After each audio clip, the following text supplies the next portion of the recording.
कॉलेजमध्ये असताना मी इतिहास या विषयाचा विद्यार्थी होतो आणि एकीकडे सगळ्याच कॉलेजमधल्या लोकांना जो छंद असतो ट्रेकिंग किल्ले-बिल्ले बघण्याचा तसा मलाही होता. आणि कायम असा मनात प्रश्न असायचा, की आपले महाराष्ट्रातले किल्ले जागतिक वारसा म्हणून का नाही आहेत? किंवा तुमच्या ज्या सांस्कृतिक धारणा आहेत, तुम्ही हे राज्य का चालवताय? कशासाठी चालवताय? ह्याबद्दलचा एक ठाम विचार महाराजांकडे होता.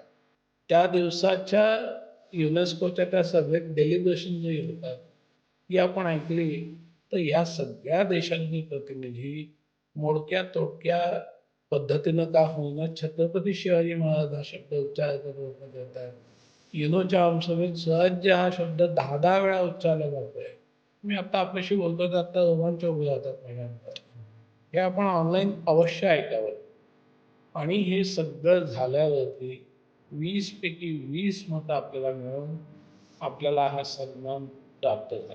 आणि सन्माननीय पंतप्रधानांसमोर भारतीय पुरातत्व सर्वेक्षण आणि संस्कृती मंत्रालयानं जवळजवळ 7 प्रस्ताव ठेवले होते. गड किल्ल्यांचं संवर्धन ज्यावेळेला केलं जातं त्यावेळेला त्यांची जी मूळ रचना आहे ती मूळ रचना टिकवून ठेवणं, ती मूळ रचना त्याच पद्धतीने इतिहास अभ्यासकांसमोर असेल किंवा पर्यटकांसमोर आणणं हे किती आव्हानं.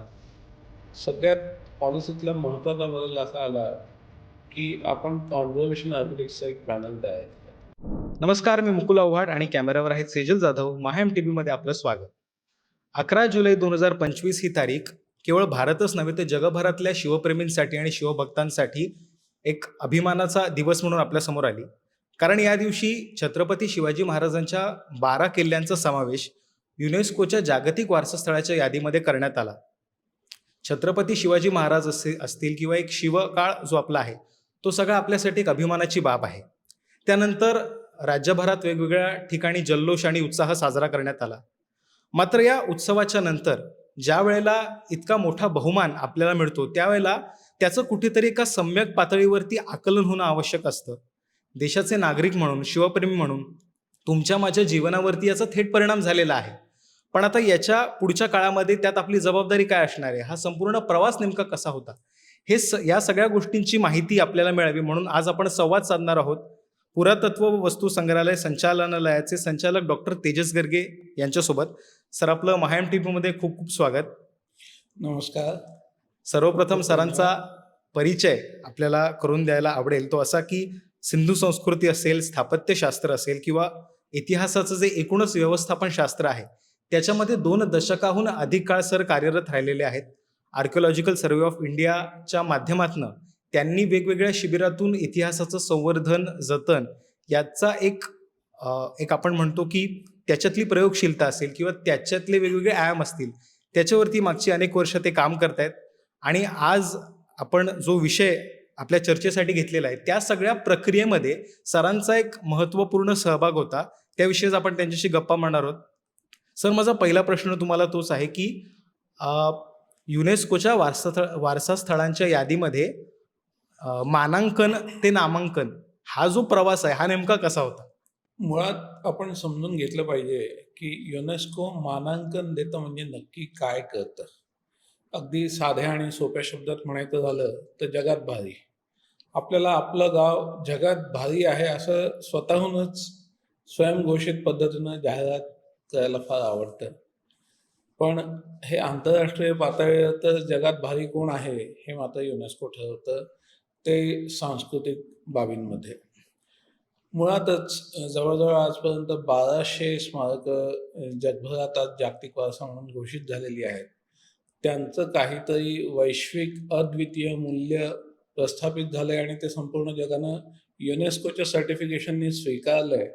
अशी जवळजवळ 1200 वारसास्थळं जगात आहेत आणि त्यात आपल्या मराठा किल्ल्यांचा समावेश होतोय ही आपल्यासाठी निश्चित अभिमानाची बाब आहे.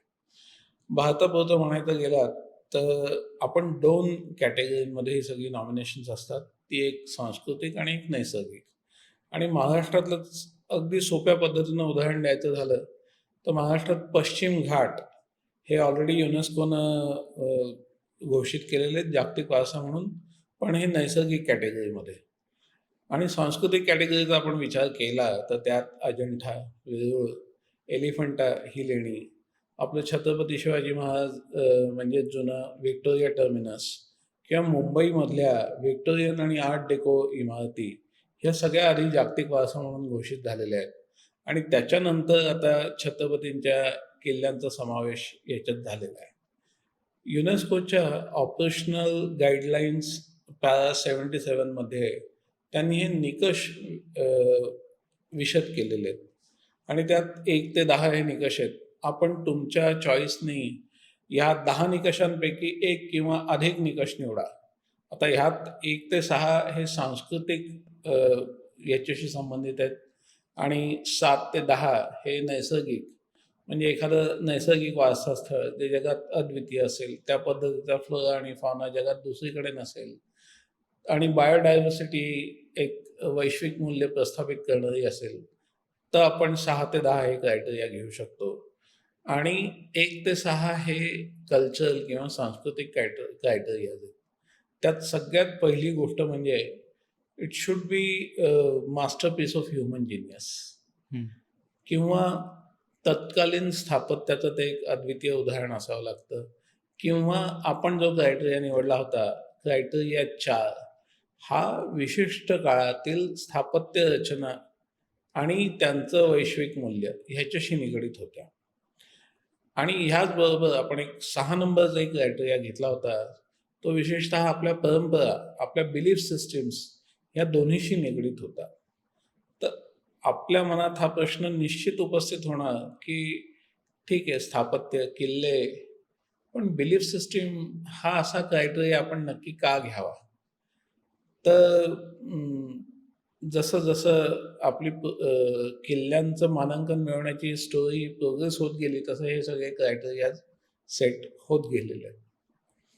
सर्वप्रथम 1919-20च्या आसपास आपण एक काही प्राथमिक किल्ल्यांची यादी तयार केली होती आणि त्या काळात महाराष्ट्रातले किल्ले हे जावेत युनेस्कोकडे अशी एक कल्पना मनात होती.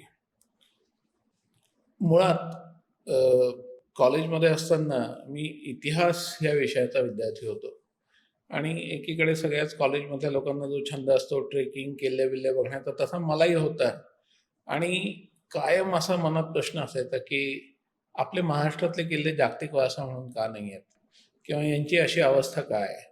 ह्या ओढीनं कुठेतरी पुरातत्व विभागाकडे मी ओढला गेलो आणि नंतर योग्य शिक्षण, सिलेक्शन झाल्यावरती भारतीय पुरातत्व सर्वेक्षणात सुदैवानं मला हेडक्वार्टरमध्ये काम करायची संधी मिळाली आणि तिथे युनेस्को डेस्क हा कसा काम करतो हे पाहायची जवळून संधी मिळाली आणि तेव्हाही असंच यायचं की महाराष्ट्रात जाऊन कधी काम करायची संधी मिळाली तर निश्चितपणे आपण छत्रपतींचे किल्ले हे जागतिक वारसा म्हणून प्रस्तावित करू.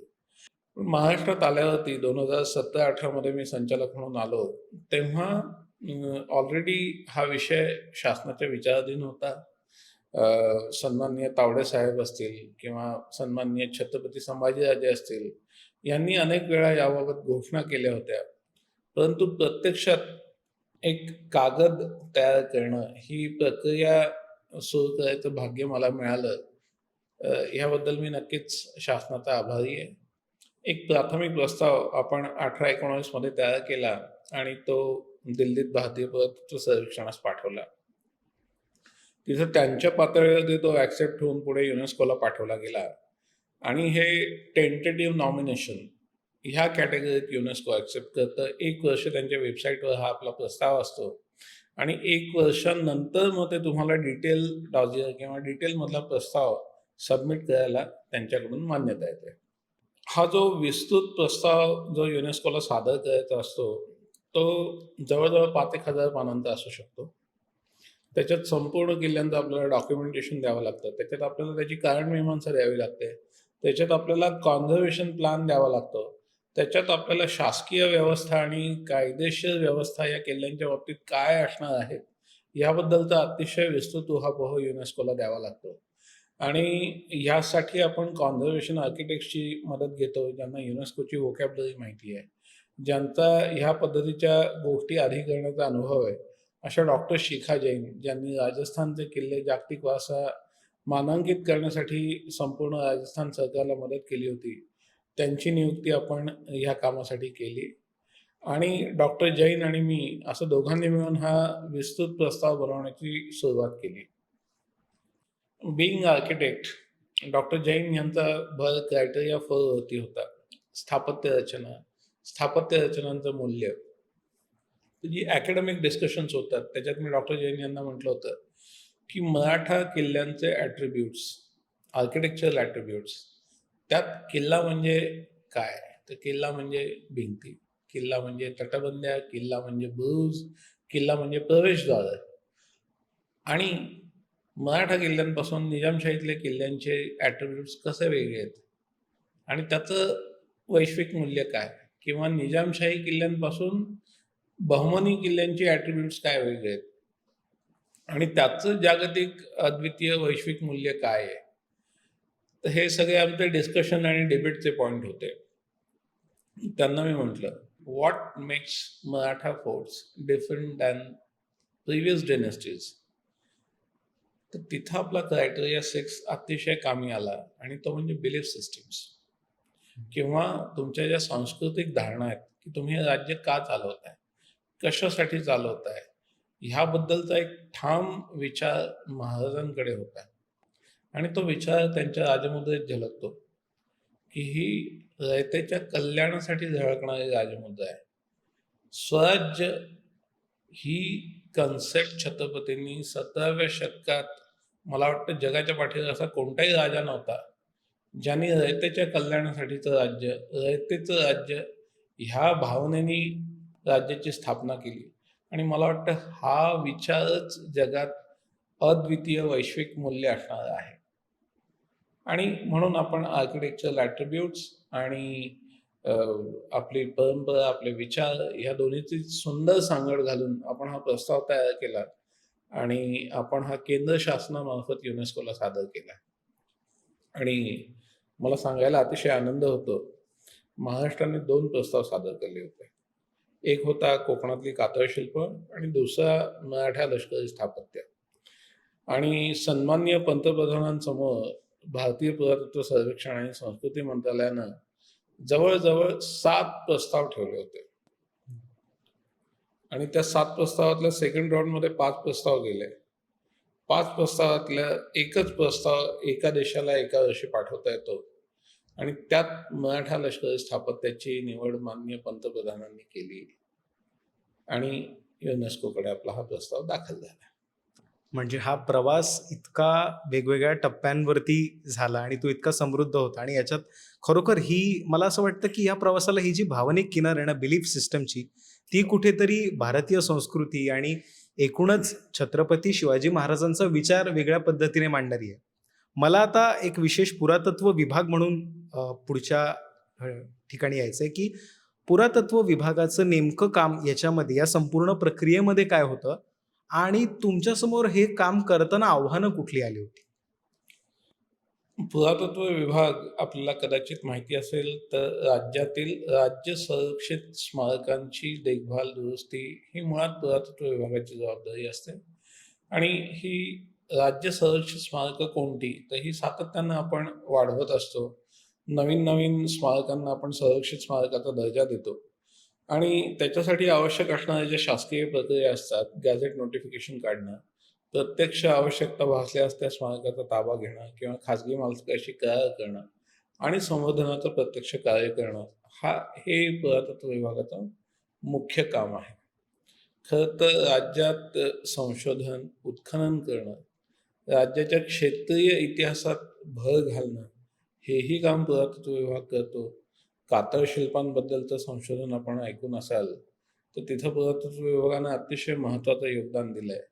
विदर्भात एक रामटेक आणि नगरधन नावाच्या एका साईटवर पुरातत्व विभागानं उत्खनन केलंय आणि तिथून अतिशय वाकाटक काळातले महत्त्वाचे पुरावे आपल्याला संशोधनात मिळालेत, ज्याच्यामुळे गुप्त आणि वाकाटक यांच्या संबंधांवर नवीन प्रकाश आम्ही टाकू शकलो, याचा मला आनंद आहे. तर ह्या व्यतिरिक्त आपली 13 वस्तुसंग्रहालय आहेत. याच्यात ह्या संस्कृतीचं प्रदर्शन, जतन हे सगळं आपण करत असतो. आणि त्या व्यतिरिक्त अशी जागतिक वारसा नामांकनाचे प्रस्ताव तयार करणं आणि आपली पहिलीच वेळ आहे हे मानांकन मिळायची. हे मानांकन मिळवल्यानंतर आंतरराष्ट्रीय युनेस्कोच्या निकषांनुसार त्या साइट्सचं जतन संवर्धन करणं, हे पुरातत्व विभागाचे आता एक नवीन काम आलंय. आणि हा प्रस्ताव तयार करतानाचा सगळ्यात मोठा चॅलेंज आपल्यासमोर होता, की युनेस्कोची जी कमिटी आहे, त्यांच्या बरोबर एक आयकोमोस म्हणून कमिटी असते, इंटरनॅशनल काउन्सिल ऑफ मॉन्युमेंट्स. तर ह्या सगळ्या प्रस्तावांची छाननी करायला आयकोमोस युनेस्कोला मदत करते. तर सर्वप्रथम जे किल्ले आम्ही निवडले होते, तर तुम्हाला आश्चर्य वाटेल, त्याच्यात शिवनेरी आणि पन्हाळ्याचा समावेश नव्हता. आश्चर्य वाटेल ऐकून कदाचित. शिवनेरी ते छत्रपतींचं जन्मस्थान आणि जागतिक वारसातून आपण ते का वगळलं असेल, हा प्रश्न निश्चित तुम्हाला पडू शकतो. याचं मुख्य कारण असं होतं, की छत्रपतींची युद्धनीती आणि मराठा लष्करी भूप्रदेश किंवा मराठा मिलिटरी लँडस्केप ही संकल्पना पंतप्रधान कार्यालयाकडून पुढे आली. त्याचा सन्मान राखत आपण त्या पद्धतीनं आपलं प्रस्तावाचं नाव बदलून ते युनेस्कोला सादर केलं होतं. आणि ह्यात मुख्यतः छत्रपतींच्या रणनीतीनं स्वराज्य कसं स्थापन झालं, हा त्याचा गाभा होता. आता ह्या कथेत शिवनेरीचा सहभाग कुठेच नाहीये. छत्रपतींचा जन्म आहे, पण दुर्दैवानं शिवनेरीचा समावेश कधी स्वराज्यात छत्रपतींच्या हयातीत होऊ शकला नाही. पेशवाईतही असताना तो अतिशय उत्तर काळात आला होता, ज्या काळात त्याचं राजकीय घडामोडींमधलं महत्त्व अतिशय कमी होतं. तो कुठेही आपल्या थीम लाईनमध्ये बसत नव्हता. आणि पन्हाळ्या बाबतीत आपण विचार केला तर तिथं खूप मोठं एक लिव्हिंग पॉप्युलेशन आहे. आणि आता जवळजवळ एक 5,000 ते 7,000ची लोकवस्ती तिथं राहते. तर नवीन बांधकामं झाली आहेत. मग युनेस्को हे सगळं स्वीकारेल का, ही भीती आपल्याला होती. त्याच्यामुळे पन्हाळ्याचा समावेश आपण केला नव्हता. नंतर एक शासनाची एक गड संवर्धन समिती आहे आणि छत्रपती संभाजीराजे भोसले त्यांच्या आग्रहामुळे ह्या सगळ्या किल्ल्यांचा समावेश आपण त्याच्यात केला. आणि नंतर आयकोमसच्या छाननीत त्यांनी अतिशय व्यवस्थित तांत्रिक प्रश्न आपल्याला विचारले. शिवनेरीचा फिजिकल मराठा लेअर तुम्ही आम्हाला दाखवा.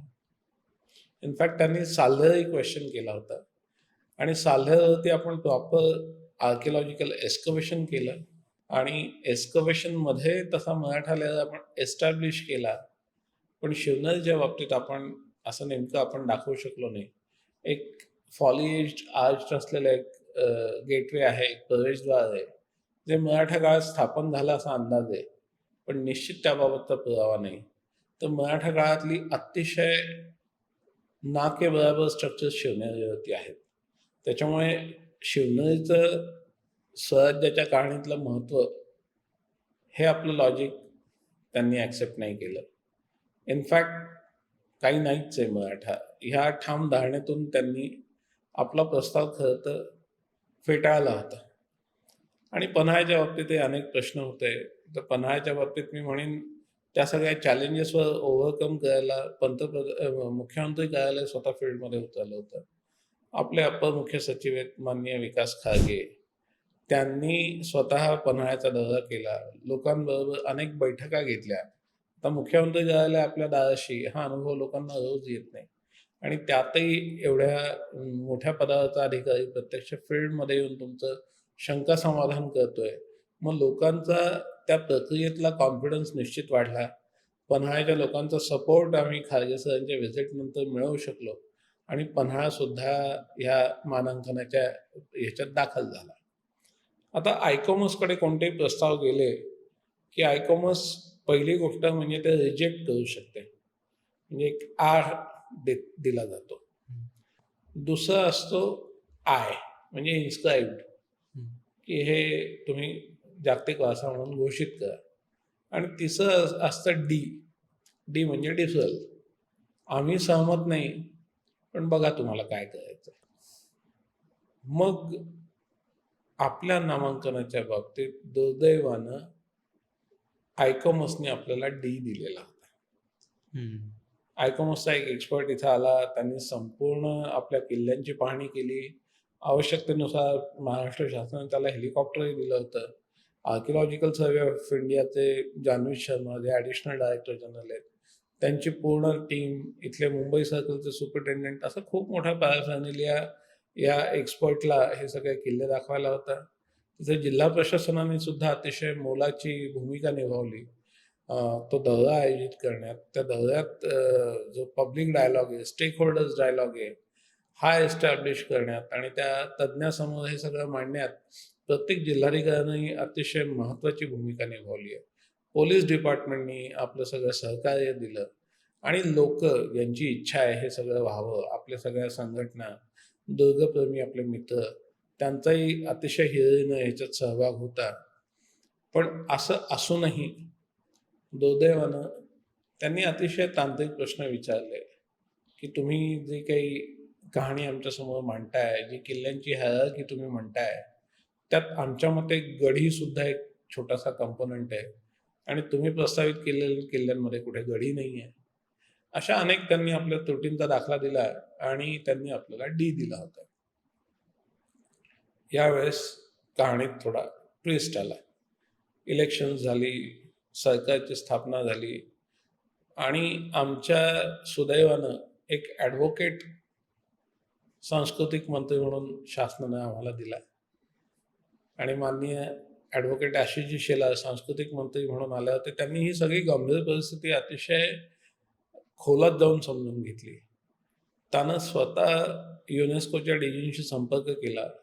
महाराष्ट्र शासन ह्या गोष्टीबद्दल किती गंभीर आहे ह्याबद्दल तर त्यांनी एक संवाद स्थापित केला आणि त्यांनी परत टेक्निकल प्रेझेंटेशनसाठी युनेस्कोच्या डीजींकडे वेळ मागितली आणि एक एक्सपर्टची टीम घेऊन शेलार साहेब स्वतः त्यांना भेटले. डीजींना एक अतिशय प्रॉपर रिप्रेझेंटेशन दिलं. टेक्निकल प्रेझेंटेशन त्यांच्या टेक्निकल एक्सपर्ट समोर झालं. पण तो थोडा कदाचित मानपणाचा हे झाला असेल किंवा युरोपियन टेस्ट बर्डला आपलं साऊथ बॉम्बेतलं आर्ट डेको आणि गॉथिक आर्किटेक्चर जसं पटकन जवळचं वाटलं, तसं कदाचित आपले किल्ले त्यांच्या खडबडीत टेस्ट बर्डला पचायला थोडे जड जात असतील. त्यांनी आपला डीचा निर्णय कायम ठेवला. या इथं परत पॉलिटिकल विल पॉवर आणि ब्युरोक्रेसीची ताकद आपल्या कामी आली. या पुढची प्रोसेस अशी असते की डी आपल्याला मिळाला तर आपण जी सांस्कृतिक समिती असते, कल्चरल कमिटी ऑफ युनेस्को, त्यांच्यासमोर आपण अपिलात जाऊ शकतो आणि ही committee by the virtue of vote decide करते. या कमिटीचे जेवढे मेंबर्स असतात, म्हणजे आता 21 मेंबर्स आहेत. आपला देश वगळता 20 लोकांचं बहुमत आपल्याला मिळालं तर आपण डीचा आय म्हणजे डिफरचं इन्स्क्रिप्शन होऊ शकतं. मग अर्थात भारत सरकारच्या सहकार्यानं माननीय आशिषजी आणि खारगे साहेबांनी हा मार्ग पत्करायचं ठरवलं आणि त्याचा पहिला टप्पा म्हणून भारतात जेवढे सगळे या 20 देशांचे राजदूत होते त्यांची एक बैठक आयोजित झाली. त्याला माननीय मुख्यमंत्र्यांनी स्वतः व्हीसीद्वारा संबोधित केलं. मुख्यमंत्री कार्यालय याबद्दल किती गंभीर होतं हे आपल्याला दिसून येतं. केंद्र सरकारचे केंद्रीय मंत्री श्री गजेंद्रसिंग शेखावत यांनी सुद्धा आपली संपूर्ण टीम आपल्या मागे उभी केली होती. जे सेक्रेटरी होते विवेक अग्रवाल, सुदैवाने खारगे सरांचे बॅचमेट, त्याच्यामुळे तोही एक ऋणानुबंध आपल्याला कामी आला. तर अग्रवाल साहेबांनी मिनिस्ट्री ऑफ एक्सटर्नल अफेअर्स, त्यांचे सचिव आणि हे सगळे राजदूत हे सगळं अवघड कडवं अतिशय कमी वेळात एकत्र आणलं. त्यांच्यासमोरही डॉक्टर शिखा जैन, मी आणि जान्हवी शर्मा या सगळ्यांनी ती टेक्निकल प्रेझेंटेशन दिली आणि मग त्यांनी सांगितलं की ठीक आहे, युनोमध्ये आमचा जो राजदूत असतो त्याला आम्ही हा मेसेज नक्की देऊ, पण तुम्हाला आमच्या देशाच्या एक्सपर्टला पण कन्व्हिन्स करावं लागेल. आता ह्या सभेसाठी जेमतेम उरले होते 15 दिवस आणि 20 देशाचे एक्सपर्ट्स. तर ह्यावेळेस आपलं पॅरिसमधला जो विदेश दूतावास आहे, श्रीयुत विशाल शर्मा, हे जे आपले परमनंट रिप्रेझेंटेटिव्ह आहेत युनेस्कोतले, त्यांच्या कार्यालयानं अतिशय महत्त्वाची भूमिका निभावली कोऑर्डिनेशनसाठी. या सगळ्या एक्सपर्टशी त्यांनी संपर्क साधला. ऑनलाईन मीटिंग्स ठरवल्या. 15 दिवसात 20 देश. सेंट व्हिन्सेंट नावाचा देश आहे मला माहिती नव्हतं. त्या देशातल्या तज्ज्ञांशी आम्ही संपर्क साधला. त्यांना पटवून सांगितलं. लेबनन, जो कधी खूप भारताच्या पक्षात बोलत नाही, त्या लेबननचा जो अँबॅसेडर आणि एक्सपर्ट एकच होता. तो माणूस आपल्या नॉमिनेशननी अतिशय भारावून गेला. एकच देश फार काही आपल्याबद्दल सकारात्मक नव्हता, तो म्हणजे तुर्की. आता तुर्कस्तान त्यांनी आपल्या युद्धाच्या युद्धात ड्रोन्स वगैरे सगळी पाकिस्तानला पुरवली होती. त्यांच्याकडून मत तरी आपण मिळवायचा प्रयत्न केला आणि ही डिप्लोमॅटिक सक्सेस ही अशा अर्थाने होती की तुर्कस्ताननी सांगितलं की आम्ही ॲबसेंट राहू. आम्ही प्रेझेंट असू तर ते मत आम्हाला विरोधात द्यावं लागेल.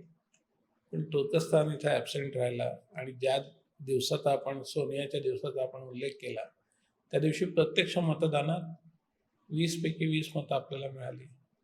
यात आपल्या वतीनं आपल्यासाठी प्रपोजल हे ग्रीस देशानं मांडलं होतं. त्यांच्याशी ऑनलाईन मीटिंगमध्ये आपण त्यांना एक भावनिक आवाहन केलं होतं की आपल्या दोन्ही देशांच्या परंपरा अतिशय प्राचीन आहेत. एन्शंट हा शब्द तुम्ही आणि आम्ही अभिमानानं मागे लावतो. तर आमचा हा बहुमान असेल जर का आमच्यासाठी हा प्रस्ताव आपण मांडलात. कोरिया स्वतःहून उत्सुक होतं, दक्षिण कोरिया अर्थात, हा प्रस्ताव मांडण्यासाठी. त्याच्यामुळे हा सपोर्ट हा अतिशय ओव्हरवेल्मिंग होता. आणि त्या दिवसाच्या युनेस्कोच्या त्या सभेत डेलिब्रेशन जरी होतात, ती आपण ऐकली तर ह्या सगळ्या देशांचे प्रतिनिधी मोडक्या तोडक्या पद्धतीनं का होईना छत्रपती शिवाजी महाराज हा शब्द उच्चारायचा प्रयत्न करतात. युनोच्या आमसभेत स्वराज्य हा शब्द 10-10 वेळा उच्चारला जातोय. मी आता आपल्याशी बोलतोय तर आता रोमांच उभे राहतात माझ्या अंगावरती. हे आपण ऑनलाईन अवश्य ऐकावं. आणि हे सगळं झाल्यावरती 20 पैकी 20 मतं आपल्याला मिळून आपल्याला हा सन्मान प्राप्त झाला. अगदीच. म्हणजे एक तो दिवस होता ज्या वेळेला आपण इतका संघर्ष करत होतो आणि एक आजचा दिवस आहे. आपल्या राज्याचे सांस्कृतिक कार्यमंत्री आशिष शेलार आता सध्या पॅरिसच्या दौऱ्यावरती आहेत आणि ते जे एक प्रमाणपत्र आहे त्याचं, ते प्रमाणपत्र स्वीकारण्यासाठी ते तिकडे गेलेले आहेत. म्हणजे एक संघर्षाशिवाय म्हणजे रणाविणं स्वातंत्र्य कोणा मिळाले असं जे म्हटलं गेलेलं आहे, तशीच काहीशी इथे सुद्धा परिस्थिती होती. आणि मला याच्यातला महत्त्वाचा भाग हाही दिसला, की प्रत्येक स्तरावरून जो एक ओघवता प्रतिसाद होता आणि ज्या पद्धतीने कार्यशैली इतक्या तत्परतेने लोकांनी काम केलं, ते सुद्धा खरंच खूप कौतुकास्पद आहे. आता याच्या पुढे जाताना साधारणपणे ज्यावेळेला अशा पद्धतीचं एक मानांकन आपल्याला मिळतं, त्यावेळेला वेगवेगळे प्रश्न उपस्थित राहतात, त्यावेळेला वेगवेगळे तर्क-वितर्क सुद्धा लावले जातात. आता एक असा त्याच्यामध्ये मुद्दा समोर आला, की अशा पद्धतीने जे जागतिक मानांकन मिळालेलं आहे, तर याच्यानंतर जागतिक स्तरावरून आपल्याला आपल्या जो इतिहासाचा सगळा वारसा आहे, त्याच्या संवर्धनासाठी काही आर्थिक मदत मिळणार आहे का? किंवा नेमका कशा पद्धतीने आता हा मानांकनाचा पुढचा प्रवास असेल? एक तर पहिले आपल्या टीमचे आभार की आपण अतिशय चांगला मुहूर्त निवडला ह्या पॉडकास्टच्या रेकॉर्डिंगसाठी. ज्या दिवशी माननीय मंत्री पॅरिसमध्ये सर्टिफिकेट घेत आहेत, त्याच दिवशीपासून आपण हे पॉडकास्ट रेकॉर्ड करतोय. हे खरंच हा अतिशय सुंदर योग आहे. त्याबद्दल आपले विशेष आभार. आणि दुसरं आपण जे म्हणतो की सगळ्यांचा सहभाग अतिशय महत्त्वाचा असतो. ह्यात 4 प्रमुख घटक आहेत. त्यात पहिला घटक आहे, सगळे आत्ता आपले पॉडकास्टचे लिसनर असणारी आपली जनता.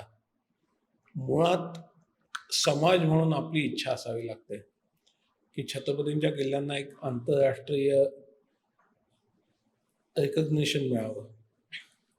दुसरं, हे प्रत्यक्ष घडवून आणणारी तांत्रिक मंडळी, ते ज्ञान असणारी मंडळी आपल्याकडे लागतात. तिसरी गोष्ट, अतिशय सजग आणि ॲक्टिव्ह ब्युरोक्रसी लागते. हे कुठेतरी आपण आपल्या तांत्रिक प्रस्तावात आपल्या गोष्टी नाही पटल्या त्यांना, तर आपण आपल्या ब्युरोक्रसीच्या ताकदीवर हे खेचून आणायची तयारी दाखवली आणि प्रत्यक्ष घडवूनही आणलं. आणि ह्यापेक्षा सगळ्यात मोठी गोष्ट मी म्हणेन पॉलिटिकल विल, जी राजकीय इच्छाशक्ती आपल्याला पुरेपूर दिसली ह्या प्रस्तावाच्या बाबतीत. मग आपल्या राज्यातील आपले माननीय सांस्कृतिक मंत्री असतील, आपले माननीय मुख्यमंत्री असतील, दोन्ही उपमुख्यमंत्री असतील आणि कैलासवासी अजितदादा यांनी सुद्धा वेळोवेळी अर्थसंकल्पांमध्ये किल्ल्यांसाठी भरघोस तरतूद केली.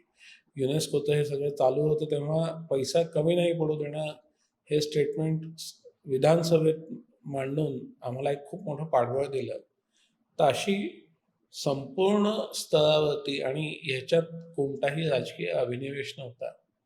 एक छत्रपतींचं आपण काहीतरी देणं लागतो आणि त्यांच्यासाठी आपल्याला काहीतरी करायची संधी मिळाली आहे, तर त्यांचं ऋण फेडण्यासाठी माझ्याकडूनची ही अल्प परतफेड ह्या भावनेनं सगळ्यांनी काम केलं. त्याच्यामुळे हे शक्य झालं. आता प्रश्नाचा जो सगळ्यात शेवटचा भाग आहे, तर त्यात मी सांगू इच्छितो की जागतिक वारसा मानांकन हे ऑलिम्पिकच्या सुवर्णपदकासारखं असतं, की त्याच्यासाठी तुम्हाला मेहनत करावी लागते. ते खूप प्रेस्टिजियस असतं. पण ऑलिम्पिक कमिटी तुम्हाला कॅश प्राईज देत नाही. तसंच हा फक्त टॅग मिळतो. युनेस्कोकडून प्रत्यक्षात पैसा येत नाही. परंतु जागतिक वारसा हा टॅग तुमच्याकडे असेल, तर वर्ल्ड मॉन्युमेंट फंड तुम्हाला वेगळे पैसे देऊ शकतं. दुसरी गोष्ट आहे, आंतरराष्ट्रीय पर्यटकांचा ओघ तुमच्याकडे चालू होतो. आज मला भारत देश हा पूर्ण नवीन असेल आणि मला सिलेक्शन करायचं असेल की माझ्याकडे एवढ्याच पैशात मला चांगल्या हेरिटेज साईट्स पाहिजे आहेत, तर मी पहिल्यांदा गुगल करेन की याच्यात जागतिक वारसा साईट कोणत्या आहेत. माझी प्रायोरिटी माझा पैसा खर्च करण्याची या जागतिक वारसा साईट्स असतील, कारण त्या देशातलं बेस्ट मी बघणार असेल. तर त्या यादीत आपल्याला स्थान मिळालं आहे. म्हणजे थोडक्यात टुरिझम डेव्हलपमेंटसाठी आपण हा स्कोप तयार केलेला आहे. आता हा जो टॅग आहे तो आपण कसा कॅश करतो. कॅश करणं हा कदाचित योग्य शब्द नसेल, पण चांगल्या अर्थाने एका सकारात्मक अर्थाने हा शब्द मी इथं वापरतोय, की सगळ्याच प्रकारे आपण त्याचं कसं भांडवल करू शकतो, त्याच्यासाठी जास्त निधी कसा उभा करू शकतो. आता परिस्थिती अशी आहे की टुरिझम डिपार्टमेंट असेल किंवा कल्चर डिपार्टमेंट असेल किंवा केंद्र शासन असेल किंवा राज्य शासन असेल, यांच्याकडेही असलेल्या निधीमध्ये आता किल्ल्यांना प्राथमिकता मिळाली आहे. हं. दुसरी गोष्ट, CSRमध्ये आपली व्हिजिबिलिटी खूप मोठी नव्हती. आता CSR हाऊसेस स्वतःहून विचारतात की याच्यापैकी एखादा किल्ला तुम्ही आम्हाला द्या. आमची कुठेतरी छोटीशी पाटी असू द्या. पण एक CSRची व्हिजिबिलिटी, तो स्कोप आता या सगळ्या एक्सरसाइजमुळे आपल्याला तयार झाला आहे. आणि सुदैवानं हे प्रस्तावित करताना एक महावारसा समितीचं गठन झालं. त्यात CSRचा निधी आणि तसंच लोकांना स्वेच्छेने दान करायचं असेल, तर महावारसाची सोय या सगळ्या नामांकन प्रक्रियेच्या निमित्तानं आपण करून ठेवली आहे. तर आता पॉलिसीज सेट, आता फक्त आपली कामाला लागायचं आहे. या सगळ्या प्रक्रियेमध्ये एक महत्त्वाचा भाग तुम्ही असं सांगितलात, की आंतरराष्ट्रीय स्तरावरून पर्यटक मोठ्या प्रमाणात इथे येतील. एक प्रत्येक गड किल्ला असेल किंवा कुठलं एक वारसास्थळ असेल, तर त्याची कॅरिंग कपॅसिटी असते. बरं. तर आत्ताच्या घडीला म्हणजे आता एक थोडं याला एक तुलनात्मक दृष्ट्या आयाम द्यायचा झालाच तर काही वर्षांपूर्वी आम्ही राजस्थानला मेहरणगडला गेलो होतो किंवा तिथले काही किल्ले फिरलो. तर त्यावेळेला असं दिसून आलं, की पर्यटनाच्या अनुषंगाने संपूर्ण रचना किल्ल्याची पुन्हा एकदा तिथल्या विभागाकडनं करण्यात आली होती आणि त्या पद्धतीचं एक शो केसिंग ज्याला आपण म्हणतो, ते केलं गेलं होतं. आपल्याकडे गडकिल्ले जे आहेत, तिथे आजसुद्धा एक नाही म्हणायला ट्रेकिंगच्या माध्यमातूनच आपण वरती पोहोचतो किंवा तशी एक खडतर पायवाट करून आपल्याला जावं लागतं आणि मग त्या किल्ल्याचं आपल्याला दर्शन घडतं, तिथल्या देवालयांचं दर्शन घडतं. तर येणाऱ्या काळामध्ये ही जी एक फिसिबिलिटी आहे, ती फिसिबिलिटी कशा पद्धतीने निर्माण होणार? आपण अतिशय कळीचा प्रश्न विचारलाय आणि तुम्ही खूप पोलाइटली विचारलाय, याबद्दल तुमचे आभार. पण वस्तुस्थिती मांडताना मी अजिबात लाजणार नाही, कारण संचालक म्हणून मी पब्लिक डोमेनवर खोटी माहिती देऊ इच्छित नाही. आपण मेरिटमध्ये असलो, म्हणजे त्यांचं जे काही क्रायटेरिया आहेत त्याच्यात आपण बसत असलो, तरी आत्ता संवर्धनाची अवस्था आणि पर्यटक सुविधांची अवस्था, ह्या बाबतीत आपण आंतरराष्ट्रीय पातळीवर अजूनही पोहोचलो नाही आहे. हे मी अ, सर्वप्रथम ॲक्सेप्ट करतो. पण हे इथे सांगू इच्छितो, की सुदैवानं युनेस्को तेवढं लिबरल पण आहे. थोडक्यात तुमची संवर्धनाची ती आदर्श अवस्था नसेल, तरी ते तुम्हाला विचारतं, की तुमचा कन्झर्वेशनचा प्लॅन काय आहे? तुम्ही याच्यासाठी टाईम फ्रेम काही ठरवली आहे का? पर्यटक सुविधा तुम्ही देणार आहात का? तर देणार असतील तर त्या सस्टेनेबल आहेत का? त्याची एक टाईम फ्रेम आहे का? त्याचं फायनान्शियल प्रोव्हिजन आहे का? या सगळ्यासाठी आवश्यक असलेलं लीगल फ्रेमवर्क तुमच्याकडे आहे का? ह्या सगळ्या गोष्टींची सुदैवानं आपण डॉझियरमध्ये उत्तरं दिली आहेत. प्रत्येक किल्ल्याचा साईट मॅनेजमेंट आणि कन्झर्वेशन प्लॅन आपण तयार केला आणि तोही त्या डॉझियरचा एक हिस्सा होता. त्याच्यामुळे युनेस्कोला आपला प्रिपेअर्डनेस कळला. आपण कोणत्या टोकापर्यंत जाऊन ही सगळी तयारी करतोय. एक गांभीर्य शासन म्हणून, प्रशासन म्हणून आणि एक अ, व्यवस्था म्हणून हे गांभीर्य युनेस्कोला पुरेपूर आपल्या एक्सरसाइजमधून दिसलं. तर आपण जो कॅरिंग कॅपॅसिटीचा प्रश्न विचारला, तो ह्या साईट मॅनेजमेंट प्लॅननी ॲड्रेस केलेला आहे. हे जे 12 किल्ले, त्याच्यातले 11 महाराष्ट्रात आहेत. जिंजी हा तामिळनाडूतला किल्ला आहे. राजगड, रायगड, अ, अ, पन्हाळा, अ, सिंधुदुर्ग, अ, हे सगळे किल्ले महाराष्ट्रातले आहेत. ह्या प्रत्येक किल्ल्याचा अ, अभ्यास आपण केला आहे. याच्यात काही लोहगडसारखे अतिशय हाय फुटफॉल असणारे किल्ले आहेत आणि भविष्यात ही रिस्ट्रिक्शन्स आपल्याला आलेली दिसतील, की एखाद दिवशी आपण फक्त त्याची फॉर एक्झाम्पल 20,000च तिकीटं विकणार, 25,000च तिकीटं विकणार. कारण हे किल्ले ज्या काळात बांधले गेले, तर ते एवढे लाख-लाख लोकांनी तुडवण्यासाठी बांधलेले नाही आहेत. हे आपण लक्षात घ्यायला हवं. आणि बऱ्याच वेळा आपली अपेक्षा अशी असते, की 1,50,000 लोकं गेले, तर त्यांच्यासाठी कुठेतरी टॉयलेटची व्यवस्था हवी, त्यांच्या खायच्या-प्यायची सुविधा हवी. तर विचार करा, रायगडावरती 1,50,000 लोकांसाठी 1,50,000 लोकांना वापरण्यासाठी टॉयलेट्स बांधली, तर मूळ अवशेष मागे फेकले जातील. फक्त टॉयलेट्स दिसतील. तर आपण एवढं बांधकाम वरती करू शकत नाही. एक मोजकी कॅमोफ्लेज पद्धतीनं काही व्यवस्था आपण मोजकी तिथे तयार करू शकतो. पण ती कुठेही मॉन्युमेंटला ओव्हरपॉवरिंग व्हावी, मॉन्युमेंटला डॉमिनेटिंग व्हावी, अशा पद्धतीनं आपल्याला करता येणार नाही. तर हा कॅरिंग कॅपॅसिटीचा विचार आपल्या डॉक्युमेंटमध्ये निश्चित झाला आहे.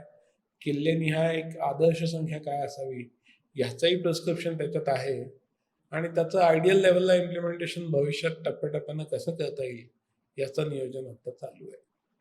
म्हणजे अगदी शिस्तबद्ध पद्धतीने पर्यटनाचा जरी विचार असेल तरी सुद्धा तो एका व्यापक पातळीवरती केलाय आपल्याला यातनं दिसून येतंय.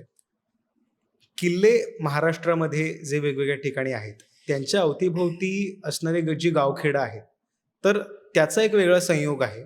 पर्यटनाच्या दृष्टीने त्या गावखेड्यांचा सुद्धा विकास झालेला आहे आणि ते एक परस्पर पूरक नातं आहे. तर या गावखेड्यांच्या विकासासाठी म्हणा किंवा एक तिथे काही रोजगाराच्या संधी असतील किंवा तिथलं एक स्थानिक पर्यटन विकसित व्हावं, यासाठी काय प्रयत्न होणार आहेत नजीकच्या काळात? या साईट मॅनेजमेंट प्लॅनमध्ये आपण सगळ्यात प्रथम स्थानी त्या किल्ल्यातला पंचक्रोशीतला माणूस ठेवलेला आहे. पहिली गोष्ट की आपल्याला चांगले वाटाडे आणि गाईड्स लागतात. तर गाईड ट्रेनिंग प्रोग्राम असावा आणि तो पर्यटन विभागाच्या मदतीनं आता कसा उभा करता येईल. गाईड ट्रेनिंग, त्यांना सर्टिफिकेशन, त्यांचं लायसन्सिंग आणि ही माणसं त्याच पंचक्रोशीतली असावीत, असा आमचा आग्रह आहे. ह्या आजूबाजूच्या खेड्यांमध्ये बेड अँड ब्रेकफास्ट चालू व्हावेत. निहारी केंद्र चालू व्हावीत. मी हॉटेल्स, कॅफेटेरियाज आणि रेस्टॉरंट्स हे शब्द वापरत नाहीये. कारण ते इथे अभिप्रेतच नाहीयेत. आपल्या किल्ल्यावरती ताक घेऊन येणाऱ्या आजी, भाकरी देणाऱ्या आजी, हेच आपल्याला तिथं आणायचंय. ह्यालाच आपल्याला बढावा द्यायचा आहे. आणि तुम्ही मगा उल्लेख केला त्याच्याप्रमाणे पाथवेज चांगल्या पद्धतीनं बांधून होणं अपेक्षित आहे. जिथं आवश्यकता आहे तिथं प्रसाधनगृहं आपण दिली पाहिजेत. आणि सगळ्यात महत्त्वाचं प्रत्येक किल्ल्याच्या पायथ्याशी एक इंटरप्रिटेशन सेंटर. त्या किल्ल्याचा इतिहास एखाद्या चित्रफितीच्या माध्यमातून एक 10 मिनिटात लोकांना समजला पाहिजे. त्या किल्ल्याशी निगडीत ज्या महत्त्वाच्या घडामोडी होत्या त्याचं कुठेतरी डिजिटल किंवा फिजिकल रिप्रेझेंटेशन खालच्या त्या इंटरप्रिटेशन सेंटरमध्ये असलं पाहिजे. तिथंच त्या किल्ल्याशी निगडीत डेडिकेटेड सॉव्हेनियर्स असली पाहिजेत. आणि एक अतिशय सुंदर कल्पना श्रीयुत विशाल शर्मा जे आपले पॅरिसमधले अँबॅसेडर आहेत यांनी मांडली. डॉक्टर किरण कुलकर्णी सरांनी ती उचलून धरली आहे. ती म्हणजे हेरिटेज पासपोर्ट. आपल्या कल्चर डिपार्टमेंटने एक हेरिटेज पासपोर्ट इश्यू करावा आणि हा पासपोर्ट लोकांनी स्वतःही घ्यावा, दुसऱ्या कोणाला वाढदिवसाची भेट म्हणून द्यावा. आणि आता आपण अभिमानानं सांगतो मी एवढे किल्ले पाहिले, तेवढे किल्ले पाहिजे. तर त्याने तो पासपोर्ट दाखवावा. तर प्रत्येक किल्ल्याच्या किल्लादाराने त्या पासपोर्टवर शिक्का मारावा, किल्ल्याच्या नावाने. आणि तो पासपोर्ट लोकांनी अभिमानानं सांभाळावा. अशा काही अभिनव कल्पना या निमित्तानं पुढे आल्या आहेत आणि त्याचं टप्प्याटप्प्यानं आपण इम्प्लिमेंटेशन निश्चितच करू. ह्याच्यात सायनेजेसचा पण समावेश आहे. साऊंड अँड लाईट शो पण आवश्यकतेनुसार इथे चालू होतील. आणि ह्या सगळ्या संशोधनात अजूनही एक गोष्ट पुढे आली आहे, ती म्हणजे आपण किल्ल्यांवरती भरपूर इंटरव्हेन्शन्स करणं, त्यांना इल्युमिनेशन करणं, हे सगळं पुढे आलं आहे. पण हे होताना कुठे तिथल्या परिसराला धक्का लागता कामा नये. कारण आपले किल्ले सगळे वनविभागाच्या हद्दीत आहेत. त्यांच्याही नियमांचं पालन झालं पाहिजे. एक नवीन कल्पना आपण या निमित्तानं आणतोय, ती म्हणजे डार्क स्काय कंप्लायंट मॉन्युमेंट्स. म्हणजे हे प्रकाशझोत कुठेही आकाशात जाणार नाहीत. कुठेही आकाशाचं प्रदूषण करणार नाहीत. फक्त स्मारकांना हवा तेवढंच इल्युमिनेशन देतील. पर्यटकांच्या गरजेसाठी आवश्यकतेनुसार आवश्यक तिथंच लाईट्स लागतील आणि बंद होतील. ह्या पद्धतीची अशी ही स्मार्ट इल्युमिनेशनची योजना असणार आहे, जी जास्त एफिशियंट असेल. असे सगळे प्लॅन्स आहेत. नक्कीच. आता मला आपल्या कार्यक्षेत्राविषयी जरा सविस्तर जाणून घ्यायचं आहे. पुरातत्व खातं असं म्हटलं की गड किल्ल्यांचं संवर्धन, त्याच्याविषयीची जागरूकता किंवा काही ठिकाणी लोकांकडून किंवा काही वेगळ्या घटकांकडनं असणारी अनास्था याच्याविषयी बोललं जातं. पुरातत्व खात्याचं कार्यक्षेत्र नेमकं काय आहे? किती व्यापक आहे? मला वाटतं पुरातत्व या विषयाची व्याप्ती खूप मोठी आहे. अ, आपल्या दैनंदिन जीवनाशी त्याचा निश्चित खूप मोठा संबंध आहे. आपण एक सनातन प्रश्न एकमेकांना विचारतो, को हम? मी कोण आहे? मी कुठून आलो आहे? माझं या जगातलं नक्की अस्तित्व काय?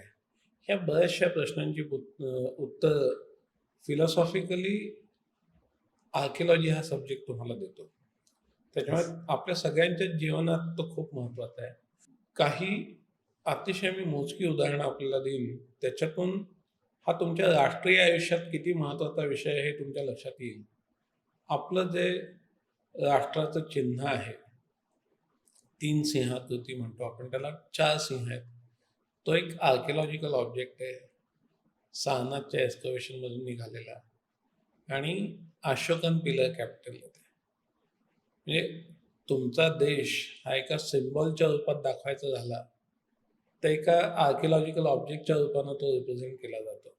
याच्यापेक्षा या विषयाला कोणती मोठी मानवंदना असू शकते?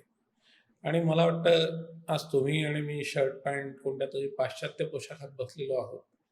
पण मग आपण भारतीय म्हणून जी काही आपली ओळख आहे, भारतीय संस्कृती म्हणून जी काही ओळख आहे, ती तयार करण्यामागे पुरातत्वीय संशोधनाचा अतिशय मोठा हातभार आहे.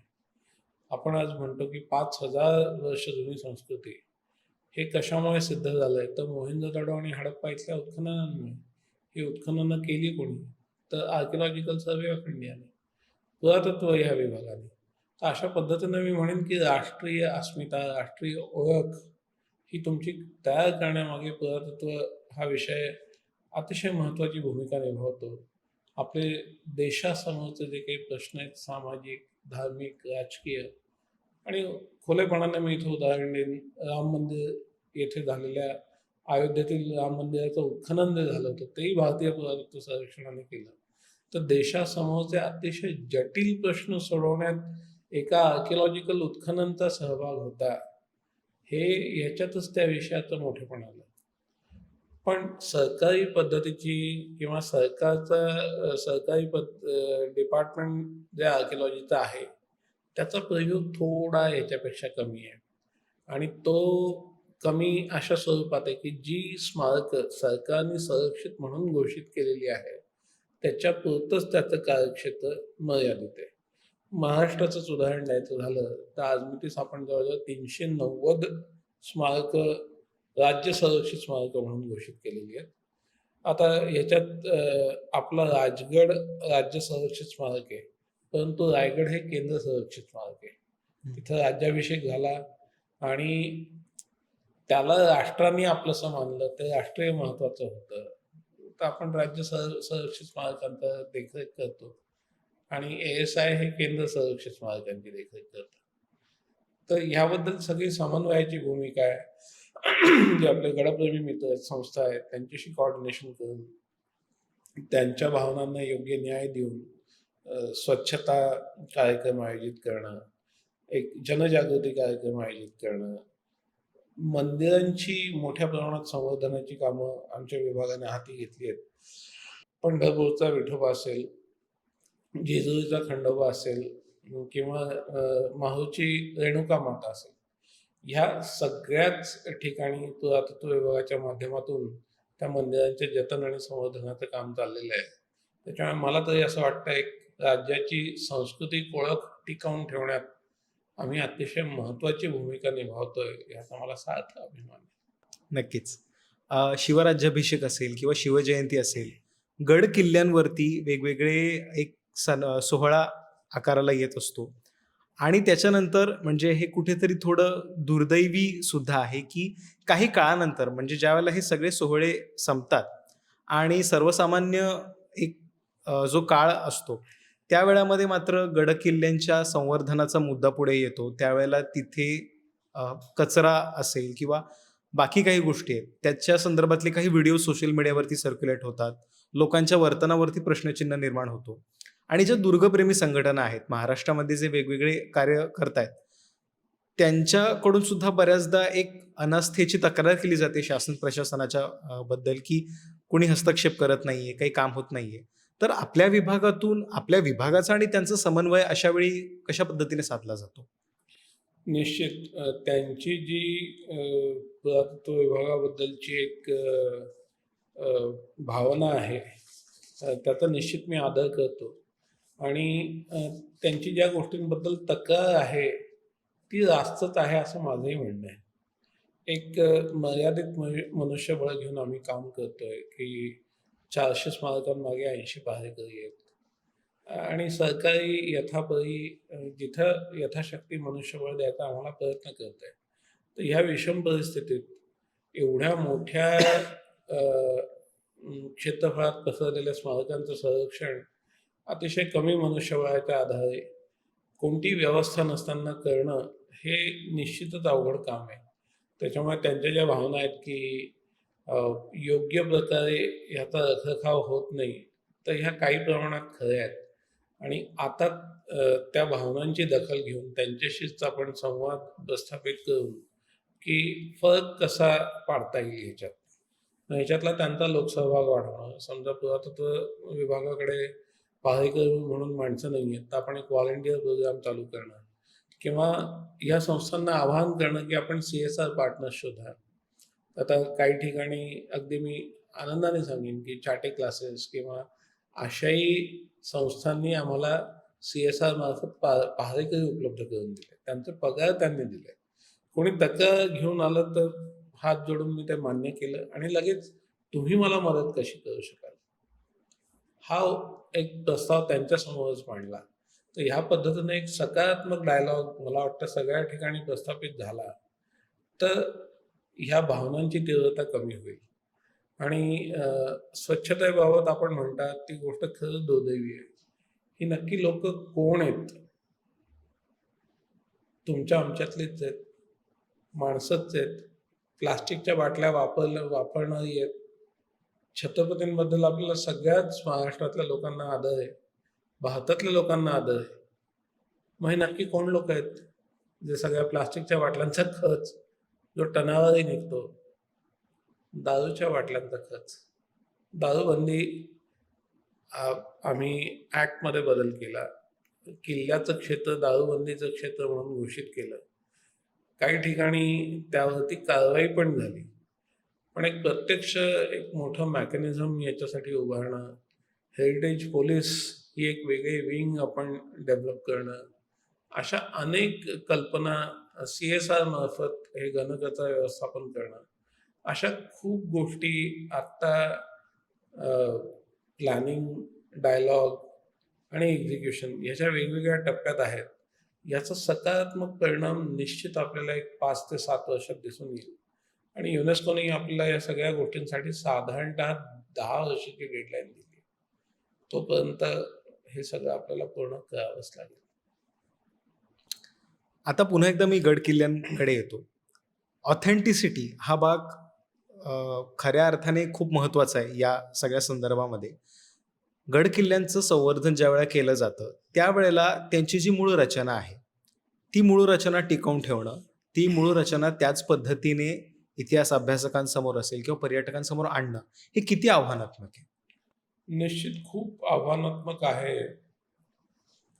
पण मुळात किल्ले ज्या काळात बांधले गेले, त्या काळातल्या बांधकाम तंत्राचा आपण विचार केला, तर खूप एक बुद्धिमान पद्धत वापरली गेली असं मी म्हणेन, की त्या किल्ल्यातच तुम्ही खाणकाम केलं, तिथला दगड काढला.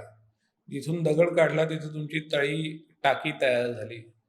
जलसंधारणाचं काम झालं आणि तोच दगड तुम्हाला किल्ल्याच्या बांधकामासाठी वापरता आला. एक विशिष्ट पद्धतीनं वापरला गेला. विशिष्ट पद्धतीचं काम, घाट आपल्याला वेगवेगळ्या काळात झालेले दिसतात आणि हे मल्टी लेयर्ड आहेत. म्हणजे प्रत्येक जी डायनेस्टी आली, त्यांनी आपापली एक काहीतरी छाप या किल्ल्यांवरती सोडलेले आहेत. काही वेळेस एक्सटेन्शन झाली आहेत, काही वेळेस ॲडिशन्स झाले आहेत. मग त्यात मूळ शैलीच्या बाहेर जाऊनही काही कामं झाली आहेत. तर सगळ्यात मोठा चॅलेंज आहे ह्याचा अभ्यास असणारी तज्ञ मंडळी, यांची उपलब्धता.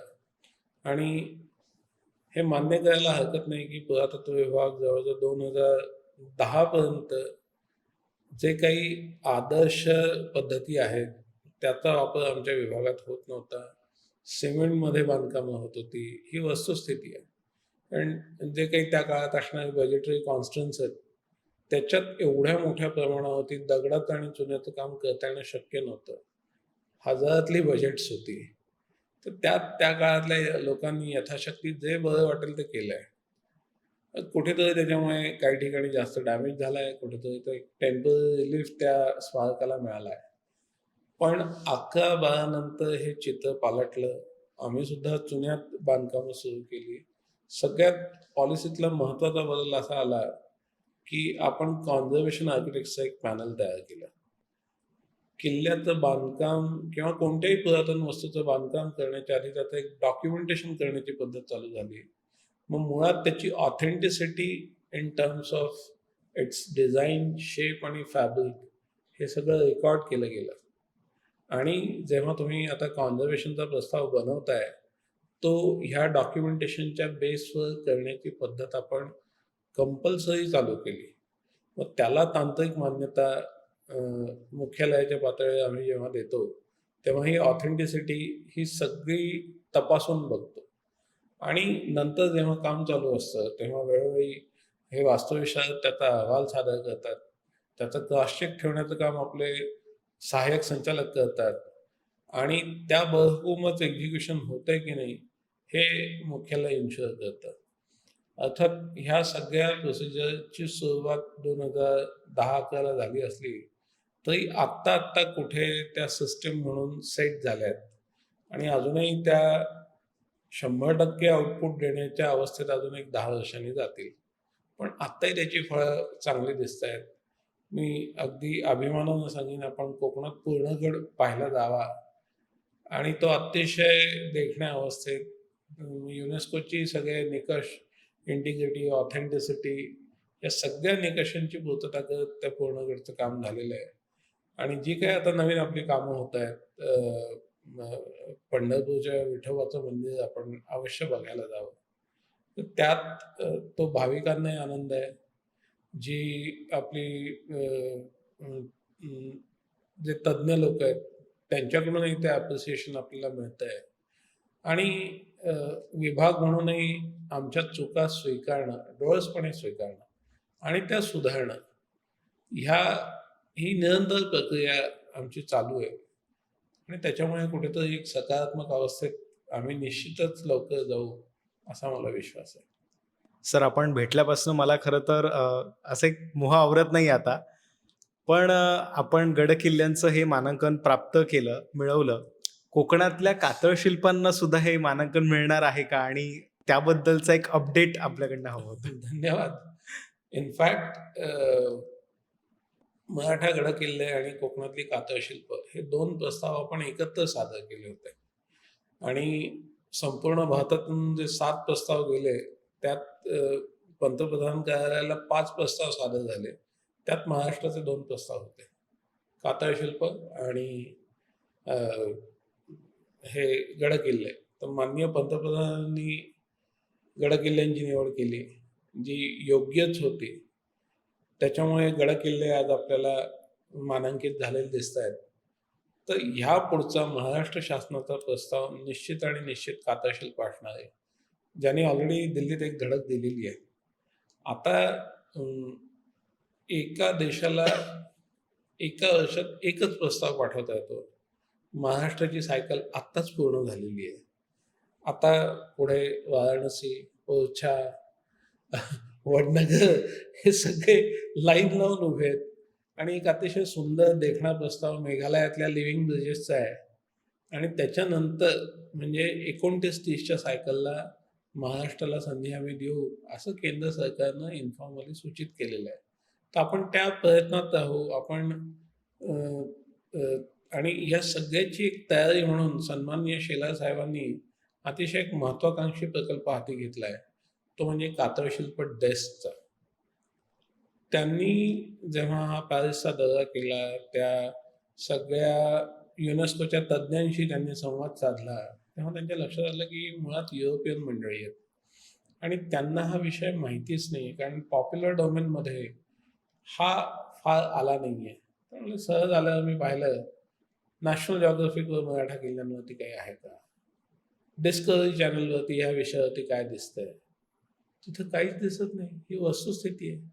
ते म्हणाले, मग या लोकांना ओळख असणार कशी? ते म्हणाले, कातळ शिल्पांच्या वेळेस ही परिस्थिती मला पाहायची नाहीये. तर कातळ शिल्प ते म्हणाले युनेस्को तो प्रस्ताव जायच्या आधी नॅशनल जिओग्राफिक किंवा डिस्कव्हरी किंवा नेटफ्लिक्स किंवा तत्सम चॅनलवर आंतरराष्ट्रीय दर्जाची डॉक्युमेंटरी ऑलरेडी असावी 2 ते 3 वर्ष आधी. एवढी मोठी व्हिजन शेलार साहेबांना आम्हाला दाखवली आणि त्याच्याप्रमाणे आता आमचं कामही चालू झालं आहे. आणि कातळशिल्प तसा नवीन सब्जेक्ट आहे. तर ही डॉक्युमेंटरी बनवणारे आंतरराष्ट्रीय लोक आपल्याला मिळतील, ते तंत्रही आपल्याला उपलब्ध असेल. पण सगळ्यात महत्त्वाचं त्याला इंटेलेक्च्युअल इनपुट कोण देणार? त्याचा रिसर्च कोण करणार? एक निसर्ग यात्री नावाची संस्था रत्नागिरीत आमच्या डायरेक्टरेटबरोबर काम करते. त्यांचा याच्यातला सहभाग खूप मोठा आहे. आणि त्यांच्याच बरोबर हा कातळशिल्प डेस्क स्थापन करून रिसर्च करणं शेलार साहेबांनी मला सांगितलं. मला थोडी लाज वाटली की एक पॉलिटिकल फिगर असून सर आम्हाला सांगतायत की याच्यावरची पुस्तकं हवी, रिसर्च पेपर्स हवेत, जे इंटरनॅशनली ॲक्नॉलेज असतील. याची तुम्ही फॅक्टरी काढली पाहिजे घरगे. हे माझं काम आहे. हे विजन माझं असलं पाहिजे. ते माननीय मंत्री महोदयांनी आम्हाला सांगितलं. आता त्याच रोडमॅपवर आता आपण चालतोय. कातळशिल्प डेस्क आता तो प्रस्ताव एक मला वाटतं आठवड्यात 10 दिवसात तो जी-आर निघेल आणि आपण जोमानं कामाला लागू. पुढची धडक कातळशिल्पाची असणार एवढं नक्की. नक्कीच. म्हणजे आपला सांस्कृतिक वारसाच इतका भव्य-दिव्य आहे, की कुठेतरी त्या सगळ्या प्रक्रियेला सुद्धा खूप वेळ लागतोय आणि आपल्याला त्या निमित्ताने आपला इतिहास नव्याने कळतोय. निश्चित. बऱ्याचदा असं होतं, की आपलं हे जे सगळं सांस्कृतिक वैभव आहे, त्याला कुठेतरी काही समाज प्रवृत्तींची एक दृष्ट नजर लागते. मागच्या काही काळापासनं गड-किल्ल्यांवरची होणारी अतिक्रमणं असतील किंवा गड जिहादसारखा प्रकार मागच्या काही काळामध्ये समोर आला. तर ह्या अतिक्रमणांचे जे परिणाम आहेत, ते दुर्दैवाने सगळ्यांनाच भोगावे लागतायत. तर त्याला टॅकल कशा पद्धतीने केलं जातंय किंवा काय एक स्वरूप असलं पाहिजे? या अतिक्रमणांचा मुद्दा अतिशय महत्त्वाचा आहे. मुळात केंद्र सरकारचा किंवा राज्य शासनाचा आपण कायदा पाहिला, तर कायदा असं म्हणतो, की ज्यावेळेस ती वास्तू संरक्षित झाली, त्यावेळेस जी परिस्थिती होती ती यथास्थिती राखणं हे शासनाचं काम आहे. आता अतिक्रमणाच्या बाबतीत शासन अतिशय गंभीर आहे आणि हे आपल्याला दिसून येईल की गेल्या 3 महिन्यात शासनानं 2 जी.आर अतिक्रमणाच्या बाबतीत काढलेले आहेत आणि गडकोट अतिक्रमण मुक्त व्हावेत ह्याच उद्देशानं हे शासन निर्णय आले.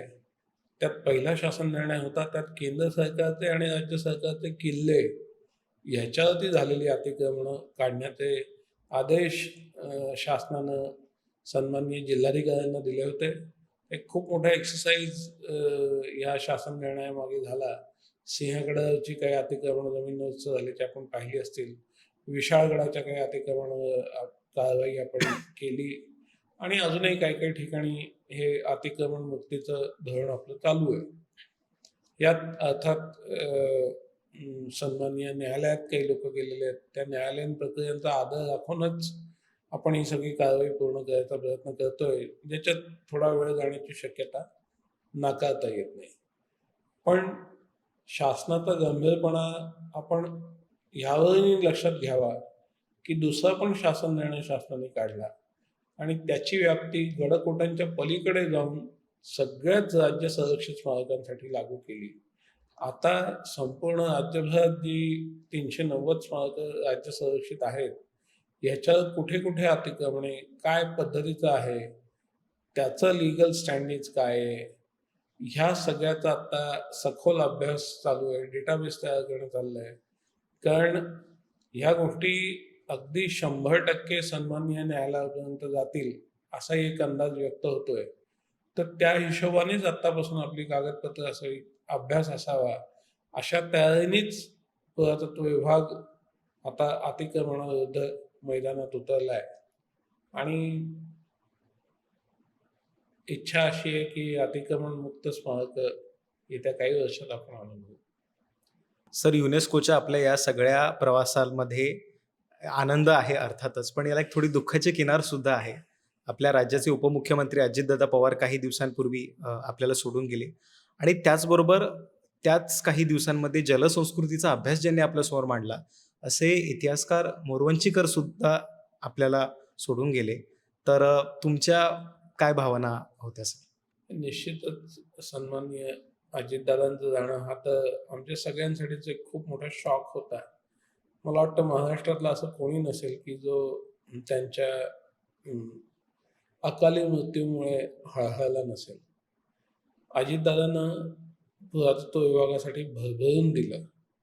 स्वतः खूप सगळ्या साईट व्हिजिट्सला आले. मला वाटतं एकमेव राजकीय नेते असतील की ज्यांनी जास्तीत जास्त स्मारकं पाहिली आणि एकापेक्षा अधिक वेळा पाहिली. कारण सांगायचं काम चालू असताना येईल.